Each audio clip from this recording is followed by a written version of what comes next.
Budget 2021 की बात करें तो सबसे पहला पॉइंट जो हमें दिखता है कि नॉर्मली जितने बजट आज तक प्रेजेंट करे गए हैं वो हमेशा एक पेपर फॉर्म में प्रेजेंट करे गए हैं, पर ये पहली बार हुआ है कि बजट इस बार डिजिटल टैबलेट में प्रेजेंट किया गया है।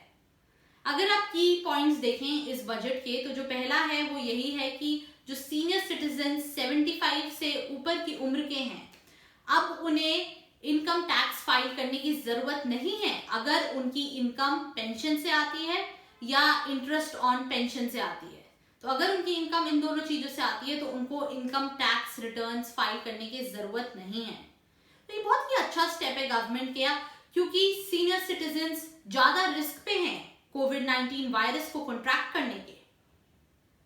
अब आप अगर अगले फीचर्स देखें इस बजट के, तो जो कि हेल्थ एक्सपेंडिचर है, पैंडेमिक ने क्या किया है कि जितने भी डेवलप्ड कंट्रीज हैं अक्रॉस द वर्ल्ड, हर किसी ने अपना हेल्थ एक्सपेंडिचर बढ़ा दिया है पैंडेमिक को टैकल करने के लिए, और इंडिया ने भी वही चीज फॉलो करी है। अपने हेल्थ एक्सपेंडिचर को इंडिया ने काफी ज्यादा बढ़ा दिया है पिछले साल के बजट के कंपैरिजन में।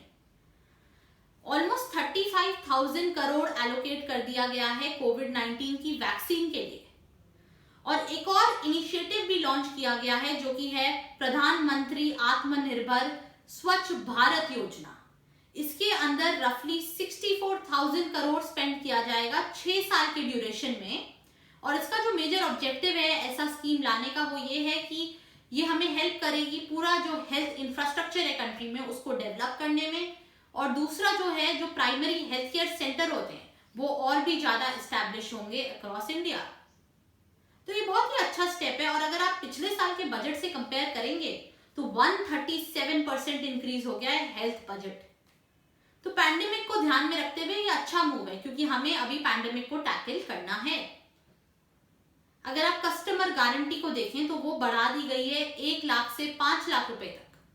अब कस्टमर गारंटी क्या होता है कि जब आप अपना पैसा बैंक में जमा करने जाते हैं तो आपके दिमाग में अलग अलग क्वेश्चंस होते हैं। क्या मेरा पैसा सेफ है कि नहीं? क्या मुझे पैसा मिल जाएगा जब मैं इसको निकालना चाहूं? क्या होगा अगर बैंक लॉस में चला जाए? तो इस सब का जवाब है कस्टमर गारंटी में। कस्टमर गारंटी में क्या है कि अगर बैंक आपका लॉस में चला जाता है कोई भी पॉलिसी की वजह से या कोई भी और रीजन की वजह से, तो आपको गवर्नमेंट की तरफ से, सरकार की तरफ से 5 लाख रुपए मिलेंगे। तो ये बहुत ही अच्छा स्टेप है ताकि लोग सिक्योर फील करें बैंक में अपना पैसा डिपॉजिट करने से पहले। ये बहुत क्रूशियल स्टेप हो गया है अब। और अब आप देखिए गिग वर्कर्स के लिए गवर्नमेंट ने डिसाइड किया है कि गिग वर्कर्स के लिए एक सेपरेट पोर्टल बना दिया जाएगा। तो गिग वर्कर्स क्या होते हैं? गिग वर्कर्स वो होते हैं जिनसे आप ऑलमोस्ट हर हफ्ते इंटरैक्ट करते हैं, जैसे कि ओला उबर के ड्राइवर जो आपके घर में फूड डिलीवरी करने आते हैं, जोमेटो, स्विगी हो गया, उबर ईट्स हो गया। तो ये जो वर्कर्स हैं जो ये सर्विसेज आपको प्रोवाइड करते हैं, ये होते हैं गिग वर्कर्स। अब यहाँ पे हम इनकी बात क्यों कर रहे हैं? क्योंकि गवर्नमेंट ने क्या डिसाइड किया है कि गिग वर्कर्स के लिए एक सेपरेट पोर्टल बना दिया जाएगा जहां पे इनकी सारी इंफॉर्मेशन कलेक्ट करी जाएगी। पर ये जरूरी क्यों है? ये जरूरी इसीलिए है क्योंकि गिग वर्कर्स का एक इंपॉर्टेंट फीचर है, वो ये है कि ये अनऑर्गेनाइज्ड सेक्टर है। इनकी कोई मंथली इनकम नहीं होती है कि हमें महीने के आखिरी में इतना हमारी इनकम है।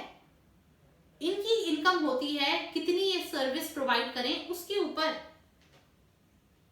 तो सपोज एक उबर के ड्राइवर ने 2 राइड्स ली और दूसरे उबर के ड्राइवर ने 5 राइड्स ली, तो जिसने 5 राइड्स ली उसकी इनकम ज्यादा है, तो जितनी वो डिलीवरी कर सकें, जितनी वो राइड्स ले सकें, उस हिसाब से इनकी इनकम है।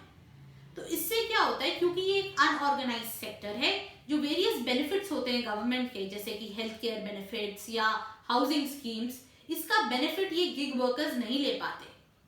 तो अब सेपरेट पोर्टल बना दिया जाएगा, उसमें उनकी सारी इंफॉर्मेशन स्टोर होगी ताकि ये हेल्थ केयर बेनिफिट्स उठा सकें, हाउसिंग स्कीम के बेनिफिट उठा सकें, और भी जो बाकी सारे बेनिफिट सरकार देती है उसको भी उनका यूज ये वर्कर्स कर सकें। अब जो है हमारा एज जो लगा दी है गाड़ी यूज करने की एज, अगर आप कोई भी गाड़ी को बहुत सालों तक यूज करेंगे तो उससे क्या होगा? आपका पोल्यूशन बढ़ेगा एनवायरनमेंट में। यहाँ पे गवर्नमेंट ने क्या किया है कि प्राइवेट व्हीकल्स जो है उनको मैक्सिमम आप 20 साल तक ही यूज कर सकते हैं, और जो कमर्शियल व्हीकल्स हैं उनको मैक्सिमम 15 साल तक ही यूज कर सकते हैं। तो इससे क्या होता है? इससे 2 बेनिफिट मिलते हैं। पहला कि हमारा पोल्यूशन कम हो जाएगा, और दूसरा बेनिफिट ये है कि जो ऑटो इंडस्ट्री जो पैंडेमिक से बहुत बुरी तरह इफेक्ट हो गई है वो भी अच्छे से रिवाइव कर पाएगी। ये साफ नजर आता है जैसे ही अनाउंसमेंट हुई बजट में, जो मेजर ऑटोमोबाइल इंडस्ट्री के शेयर हैं वो सारे ऊपर चले गए। अब बात करते हैं स्टार्टअप्स की। स्टार्टअप्स के लिए जो टैक्स हॉलिडे है वो 1 साल से बढ़ा दिया गया है, 31 मार्च 2022 तक कर दिया गया है। तो टैक्स हॉलिडे क्या होता है? टैक्स हॉलिडे वो इनिशियल पीरियड होता है, शुरू का पीरियड होता है एक स्टार्टअप के लिए, जब वो एक्सपैंड ही कर रहा होता है। उस टाइम पे स्टार्टअप को कोई टैक्स देने की जरूरत नहीं होती। तो इस टाइम के लिए ये जो टाइम ड्यूरेशन है टैक्स हॉलिडे का, ये 1 साल से बढ़ा दिया गया है। तो ये और भी स्टार्टअप्स को मोटिवेट करेगा कि वो आए, बिजनेस करें और अपना बिजनेस एक्सपैंड करें। अब बात करते हैं इनकम टैक्स रेट्स की। क्योंकि पैंडेमिक था और बहुत सारी जॉब लॉसेस हो गई थी, तो बहुत लोगों ने कंसिडर किया था और यही एक्सपेक्टेड था कि गवर्नमेंट टैक्स रेट्स को थोड़ा कम कर देगी।